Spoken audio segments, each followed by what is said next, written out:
Ravindra Ravindra lawyer గారు, Rajani నిరపరాధం clue ఏమన్నా దొరికిందా? క్లూ కాదు నాయన, నువ్వు తగిలించిన కేసుకి ఫ్లూ జ్వరం వచ్చి నీ అడ్వాన్స్ నీకు తిరిగి ఇచ్చేద్దామని వచ్చాను. ఇదేమిటండి, కేసు మధ్యలో వదిలేస్తారా? నేను ఈ హత్య చేశాను అప్రభో అని ఆ పిల్ల కోర్టులో అరుస్తుంటే కాదు బాబు అని నేనే వాదించేదయ్యా. ఆవేశపడకుండా అసలు ఏం జరిగిందో వినండి. నేను ఏం లాభం ఏమిటయ్యా, అంతా ఆవిడ కోర్టులో జడ్జి గారికి వినిపించిందిగా. లాయర్ గారు, తన ప్రాణానికి ప్రాణంగా ప్రేమించిన మనిషికి ద్రోహం చేశానన్న పశ్చాత్తాపంతో ఆమె పడే మోగవేదన మీరు తెలుసుకుంటే ఆమె అలా ఎందుకు ప్రవర్తించిందో మీకే అర్థం అవుతుంది. సరే, రజని నిర్దోషం ఆధారాలు నీకేమన్నా దొరికితే వెంటనే నన్ను వచ్చి కలుసుకో. Thank you sir. వదినా,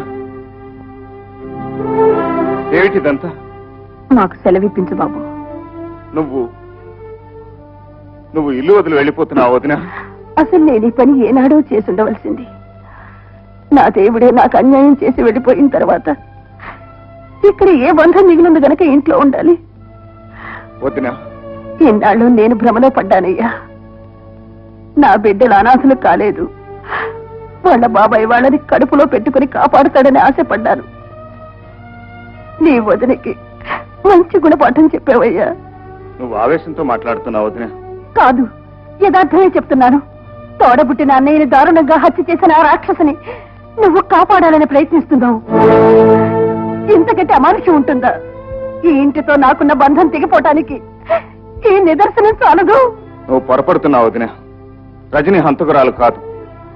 దుర్మార్గుడైన ఆ కాళేశ్వరరావు మన కుటుంబం మీద పగబట్టి అన్నయ్యని బలి తీసుకున్నాడన్న అనుమానం. నిజమైన హంతకుడిని ఉరికమ్మ ఎక్కించి అన్నయ్య ఆత్మకు శాంతి కలిగిస్తాను. నిజంగా మీ అన్నయ్య ఆత్మకి శాంతి కలిగించాలన్నదే నీ ఆశయం అయితే నీ వదినకు నువ్వు మాట ఇవ్వాలి. చెప్పొదినా, ఏమిటది? శాంతిని నువ్వు పెళ్లి చేసుకోవాలి. వదినా? అవును బాబు, నీ వదిన ఈ గడప దాటి వెళ్ళకూడదనుకుంటే నువ్వు ఆ పని చేయాలి. నా మాట నెరవేరుస్తానని దేవుడు లాంటి మీ అన్నయ్య మీద ప్రమాణం చేసి చెప్పు రవి.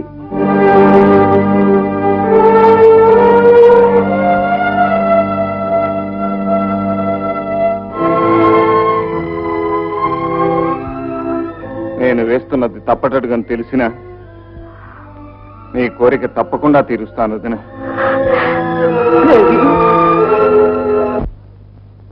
అనపూర్ణ, అనపూర్ణ, నేను ఇంట్లో లేనప్పుడు వీధి తలుపు తెరవద్దని చెప్పారా లేదా?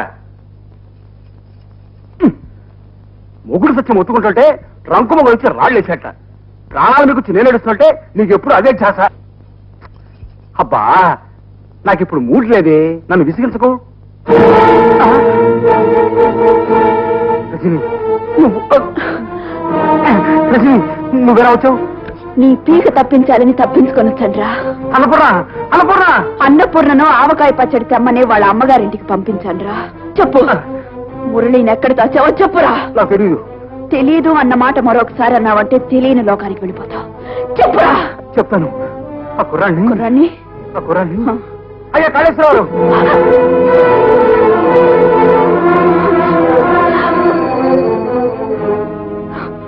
పోలీసు కస్టడీలోంచి పారిపోయి తిన్నగా నీ ఇంటికి వచ్చింది అంటే అది తెగించిందన్నమాట. అవును సార్, ఆ కుర్రాన్ని ఎక్కడ దాచామో చెప్పకపోతే ప్రాణాలు తీసేస్తానంది. అంతేకాదు, నిజానిజాలు తెలుసు గనక వాడిని అడ్డం పెట్టుకుని ఆ కేసులో మనల్ని దోషులుగా నిరూపించాలని చూస్తోంది.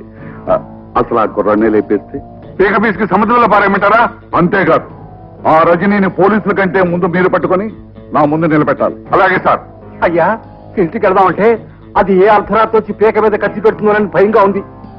భయంతో చావడం నీకు భయం అయితే ఒకే ఒక పోటు పొడుస్తాను, ధైర్యంగా తెచ్చు. అమ్మో, అలాగూ చావడం నీకు ఇష్టం లేకపోతే అజ్ఞాతవాసంగా పెళ్లి. అజ్ఞాతవాసమా? పాండవులంతటి వాళ్ళకే మారు వేషాలు వేయక తప్పలేదయ్యా. నువ్వు వెళ్ళు. వచ్చేది అడ్రస్ లేకుండా పోయాడు.